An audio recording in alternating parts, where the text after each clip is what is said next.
you went from working 2.5 days a week to how many days do you work a week Oh now? my goodness. I'm still working 7 days a week.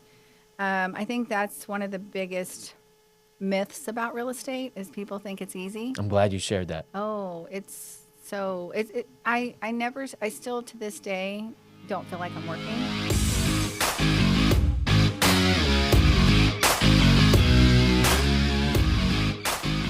Welcome back to Tampa Bay Unlocked. I'm your host, Ryan Bogdan, and today I have an amazing guest. She's one of our top agents here at Keller Williams. I have Denise Antonewitz. Denise, welcome to the show. You have a radio voice.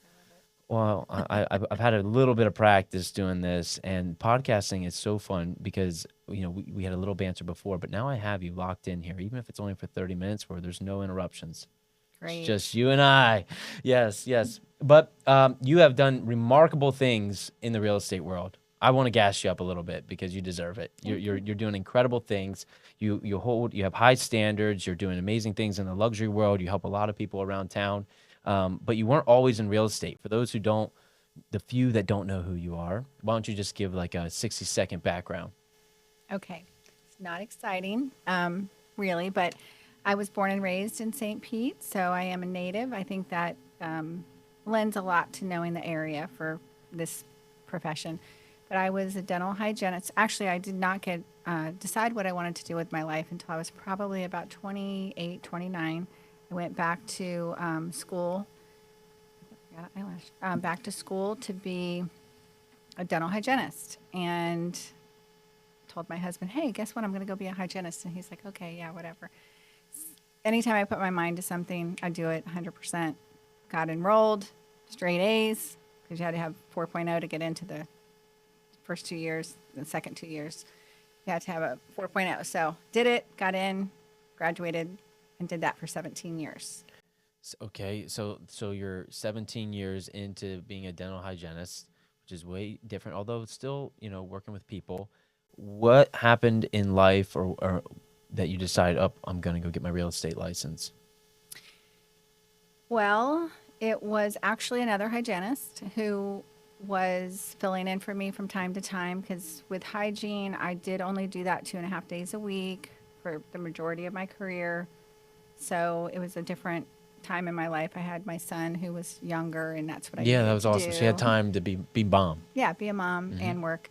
So she actually she's in the business. She is the one who was responsible for me coming to Keller Williams because I knew I was coming to Keller Williams before I really even knew I was coming to Keller Williams. She was like, "You're going to Keller Williams."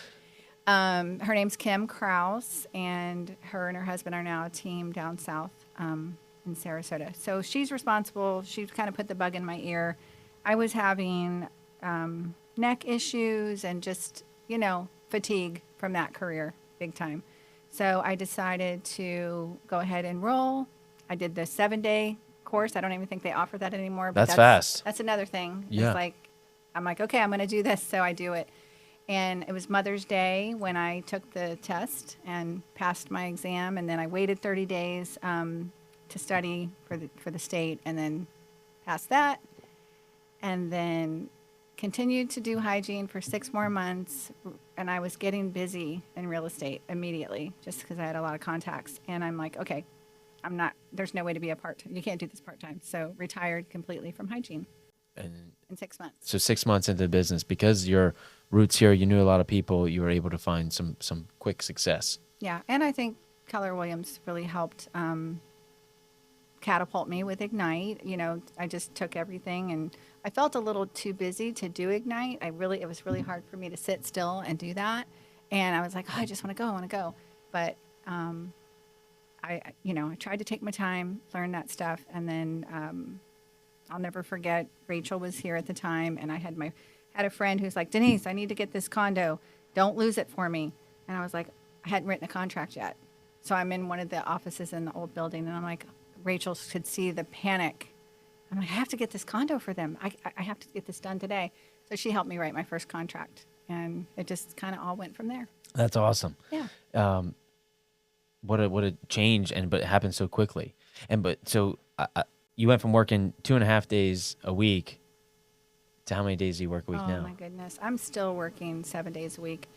I think that's one of the biggest myths about real estate is people think it's easy. I'm glad you shared that. Oh, it's so I never I still to this day don't feel like I'm working even though I work 40 to 60 hours a week. You know, it is 7 days a week.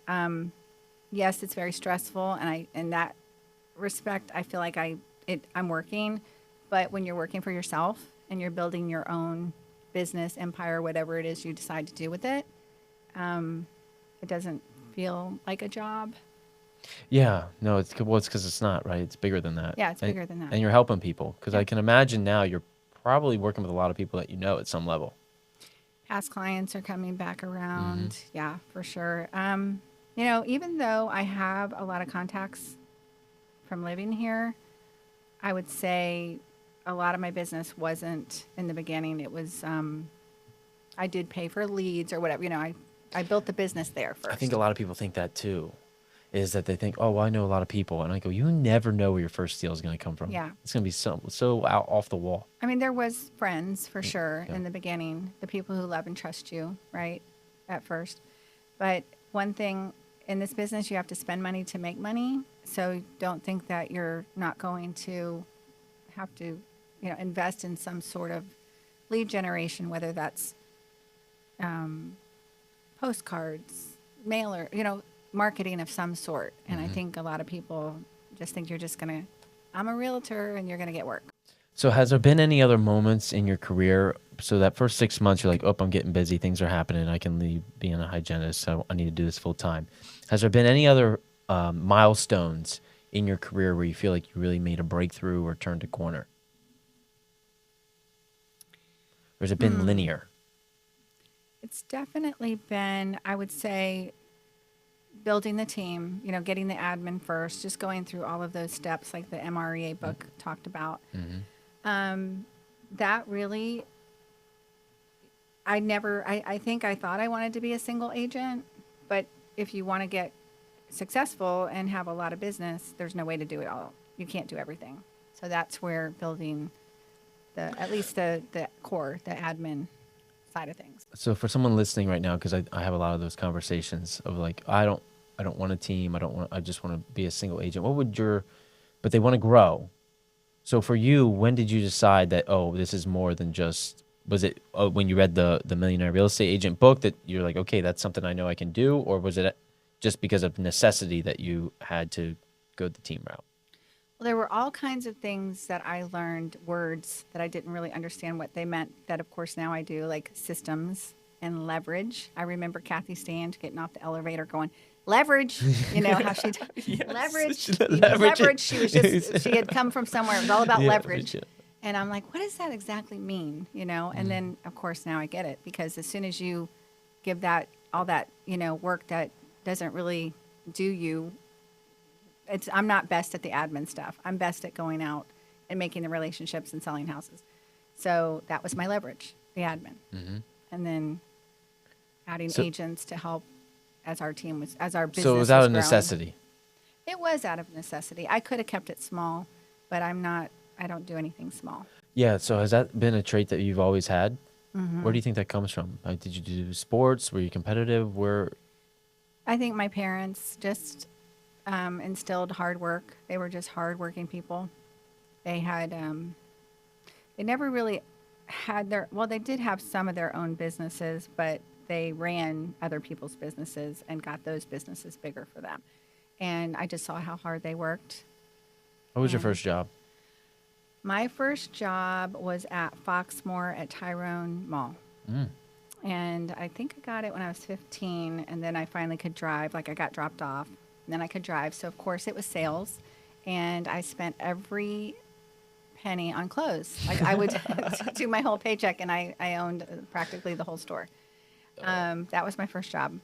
So you're in sales at a younger age, and so that's where the drive comes from. I think, you know, in entrepreneurship and in the sales business, it's always good to go way back, because there's a drive, there's a fire that keeps lit. I mean, to do what you're doing at the level is a very small percentage of agents. So it's a very unique individual and mindset to get there. Is there anything, you know, we were talking a little bit before that you don't listen to podcasts or anything like that, but is there anything besides the systems at Keller Williams and your work ethic? Is there any other training or something that you've implemented or something you do on a regular basis that like keeps your fire lit, or is it just there? It's just there.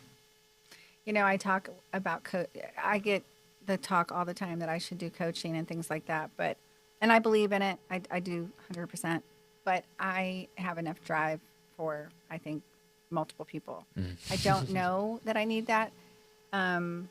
So other than now just trying to keep my head above water, because I feel like I'm too busy to stop and Assess. listen to those things. And I did go to the Tom Ferry, took the whole day, went to the Tom Ferry thing that was up in Innisbrook recently. And that was like reset me. And it made me realize that I need to do more of that because I got a lot of great ideas.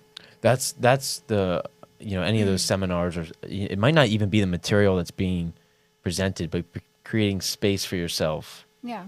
And just listening to things that were like, oh yeah, I don't know how come I didn't think of that, and it just will give me, it helped me with some new ideas for this year. So being in a luxury space, you sell some luxury properties. I want to dive into that a little bit. What's the difference in your mind from a luxury customer to do you say non-luxury? Yeah. Yeah. I mean, I think there's, I think there's, what's the luxury, whatever that price point is. That yeah. And it's not to say that you don't give the same service, but you have to level up. Yeah. Your systems. The problem is I give the same level of service to, it's not a problem. It is just how I am. I would treat, a $250,000 house just like I would a $5 million house.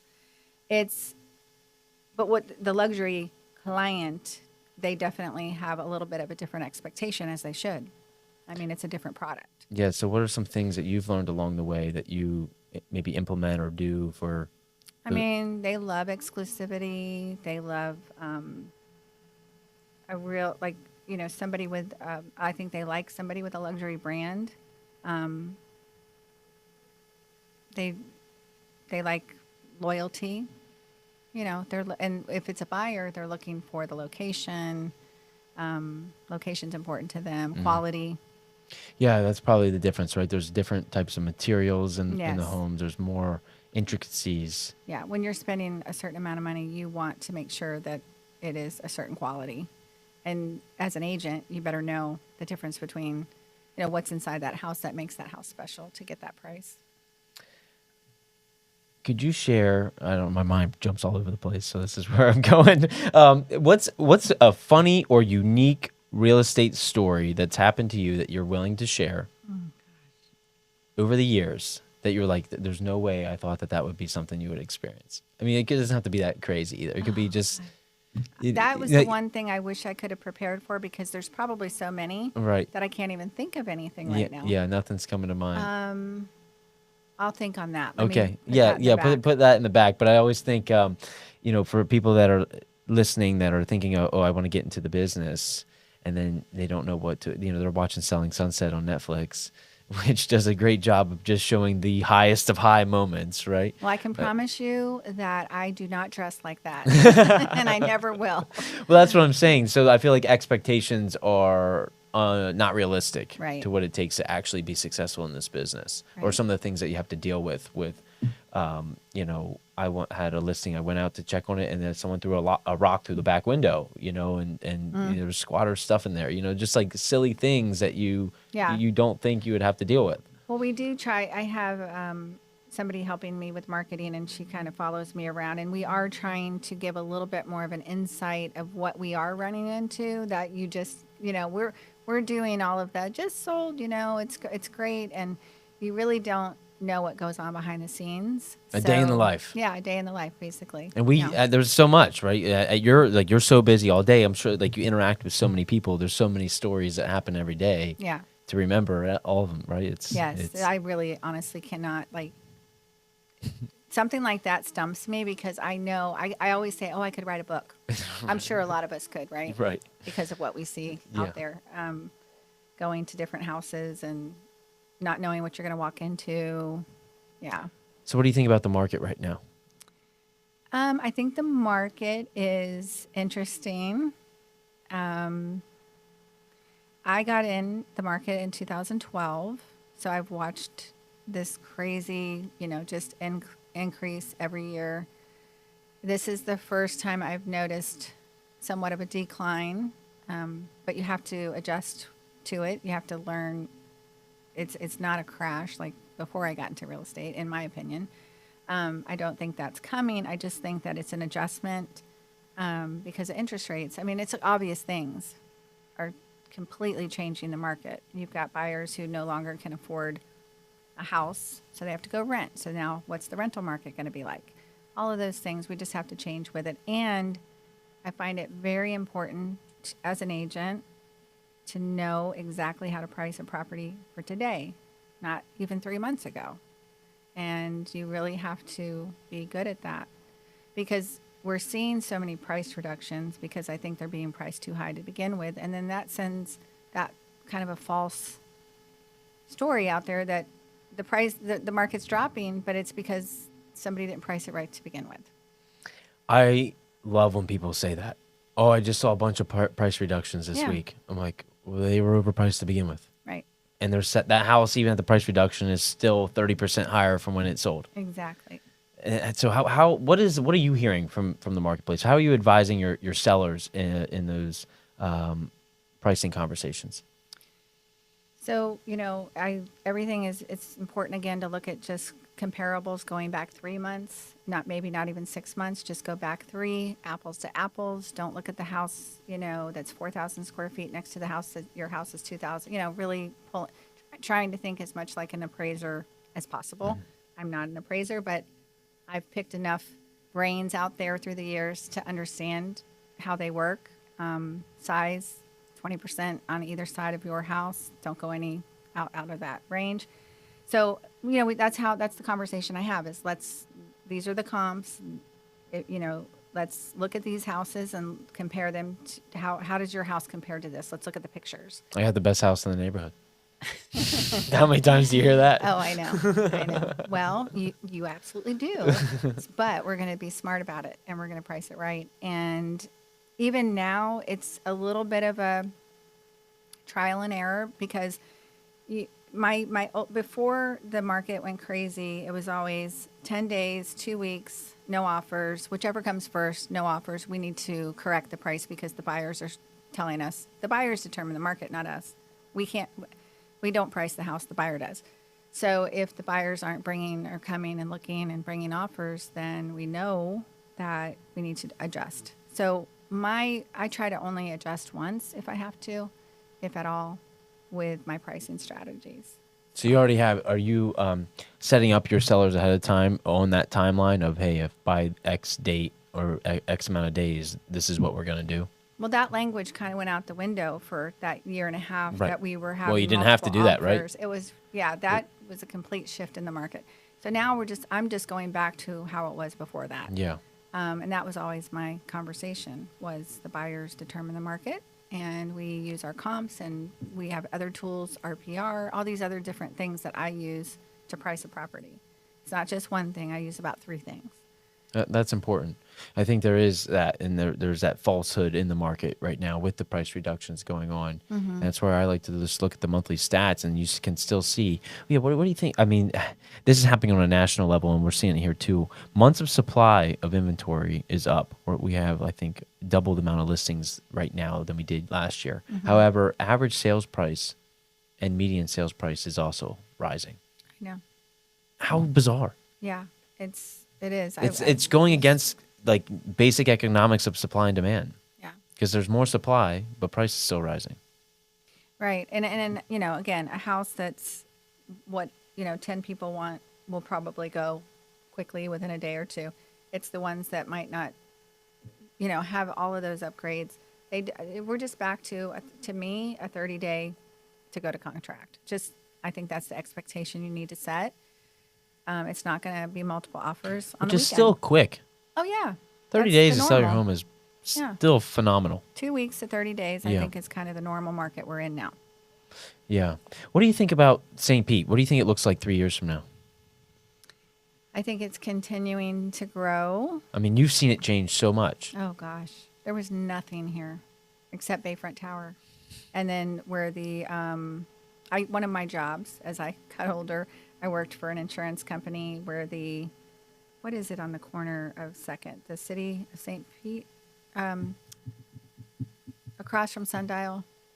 What is Yeah. it? Yeah, I know. It's a municipal. Mm-hmm. Yeah. That you one. know, The that municipal. one. Yeah. So I worked in that building, and I used to live in an apartment on Beach Drive. So I would walk, and there was absolutely nothing here. The Vinoy was boarded up. Wow. Yeah, there was nothing except Bayfront Towers. And now then it's on Beach flourishing. Drive, my favorite store was the Straw Goat, and that's gone. When everything started changing. I think that because of the development that will come about because of the trop, we'll see an increase in people wanting to have that urban lifestyle, and they're still going to be coming here to have the urban lifestyle, but be close to the beach because we're so close to the beach here. So more people. More people. More people. Yeah, they're coming. I do. I think so. Yeah. Mm-hmm. And I think that's what makes our market unique. We're almost in like an isolated bubble. Yeah, I agree. Yeah. And the development's crazy with downtown. Yeah. It's a little scary to see the building so high, that's going up because 400 Central. yeah, it's just I don't know. It's the concrete jungle. Which is right across the I street. know. I just ate there last night. Did you have the Brussels sprouts? I did not last night, but I've had them. They're good. Man, I shout them out whenever I can because The they best deserve them. Brussels sprouts in town are Oh. Bo and Mo's. Bo and Mo's. I on haven't yet Fifth to eat there. Avenue. Oh, it's the best. Okay, we'll compare. Yeah. Maybe we'll have to do that It really is. on our other show. Now we're talking about Brussels sprouts. Right. You never know. You I just know. never know where things are going to go, right? The mind's crazy. So what would you say from when you were a hygienist to now in business, a lesson that you've learned?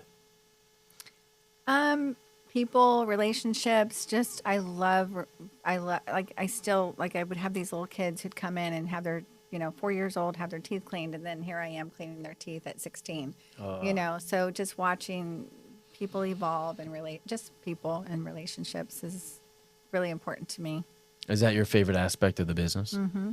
So I never want to say goodbye. It's really hard. It's like, I try to keep in touch. Some of these clients or customers have become very, very good friends. Before I didn't know them at all, and then they become great friends. That is a unique thing about this career. Yeah. Is the relationships that you build. Yeah, for sure. Because you're I connected. have more friends than I ever thought you could have because you don't want to say goodbye to half these people. Yeah. Well, and they're here. Yeah. Right. You don't have to. Yeah. And part of our job is to stay connected. Yeah.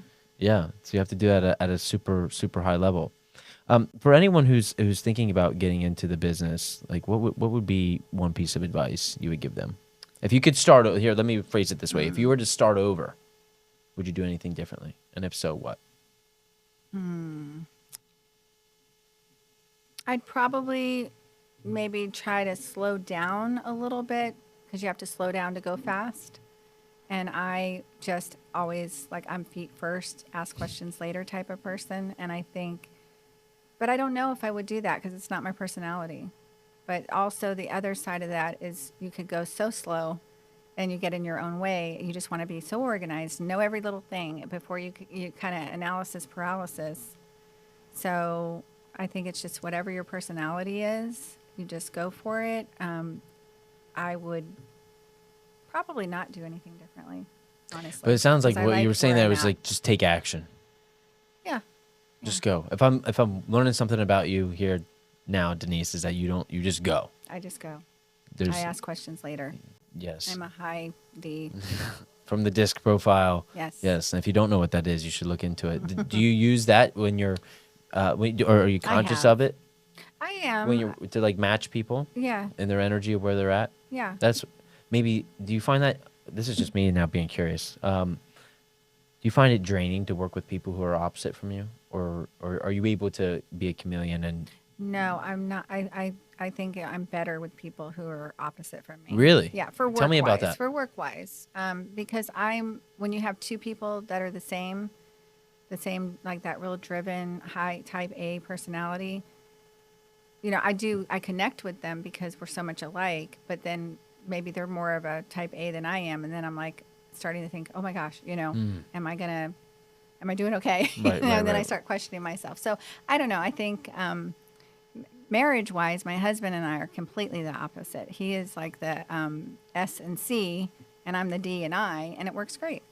So I just had that conversation with someone the other day. Opposites do attract. yeah, Yeah. they do. But I think that in this business of like personalities are such an important part, and even in probably in the luxury space, right? Like you have to match where they're at and meet them. Very much. And there's asking good questions and digging deeper to what's really important can be tough because people at that level are more shielded, right? They don't want to share what they got going on. Yeah, you gotta really mirror that. You gotta mirror people in general. I think as much as you possibly can to be on their level, or try to understand where they're coming from. Yes. What's next for you? I keep saying that I am going to retire, but that's not going to happen. Yeah, I'm continuing. I have a younger person who just came on the team. She's doing marketing. I think that she will be a great agent someday. I tried to get my son to take over my business or to come on and like learn everything. He wants nothing to do with it. So all he wants to do is fish because he is a captain now. That's awesome. He's a great fisherman. So trying to find, that balance, that work balance for me. I really got to do better at that. I've been working really gangbusters for going on 13 years. I think we can tie that back to what you said earlier is that you enjoy it. I do. I enjoy it. So it's tough to turn off. It is. Yeah. But maybe there's more leverage. The leverage. Yeah. We're going to keep on working on leverage. Always. Yeah, and I've got really a great team. So yeah, I'm no, happy. it's really awesome to watch what you do, and yeah. How has Keller Williams helped you? I would say again, just from the very beginning, going to having the Ignite class, because when you get out of real estate school or take the state exam, they don't prepare you for anything, nothing. So you have to kind of learn on the job. Yeah. So I think Ignite is it's one of the few brokerages that really do try to get people off, the ground and really try to teach you something. So I was thankful to have that and learn how to write a contract, go to open houses, do open houses, all of those good things that you really don't learn when you go to the schools. So, and I think for somebody that wants to get into real estate, don't try to rush and do it so fast. Get a mentor. Glue, like the girl that Sophia, who's on my team. She's a sweetheart. She's being glued to my side right now because that's the only way she's going to learn this business. She's going to be so far ahead of the game when she finally does. Oh, for sure. Get her The amount of license. reps that she sees from you and all that. Yeah. Yeah. So I think that's important. If somebody wants to get into it, find somebody that you look up to and just try to be Velcroed to them. Well, and we talked about a day in the life. What's a busy day for you look like? Like for someone thinking, I want to get into real estate. Let me just set the tone. I want to get into real estate because I want to set my own schedule and I don't want to have to work weekends. And I just want to be my own boss. And what's reality, Denise? What's your day look like? Oh my gosh! If you want to be successful and make a living, you must work in either an office or some sort of office atmosphere, and schedule time block. Have your lead generation time. What are you going to do to get your clients? And once you have clients, you've got to stay in touch with them. I mean, it's just all day long. I will be going today until probably 6:30, 7 o'clock, which has been the last 3 days for me, just because late appointments and things like that. There's every now and then I'll look at my schedule and I'll be like, oh, I have like a 3-hour window today. But I don't know what to do with myself, so I sit and I just create more business by sitting and taking that 3 hours and doing more lead generation or What does that look like for you? contacting old, past clients and things like that. It's touching, checking in on people. When I have that little downtime, that's when I'm like, I need to call and see how this person's doing or that person's doing, and it's really honestly, it just gives me a chance to catch up, and I'm being very genuine about it. And, you know, it's not like it's true lead generation where I'm like, I'm going to call 100 people today. No, these are the people I'm thinking about. And I'm like, I never get to talk to them. I'm going to call and see how they're doing, you know, that kind of thing. And it's So it's you just checking in with your people. yeah.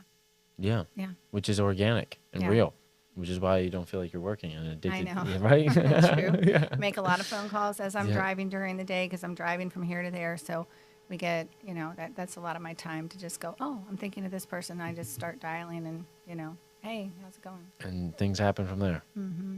I love that. I love that. I think there's so many nuggets that you've shared in here for someone listening at the level that you're operating.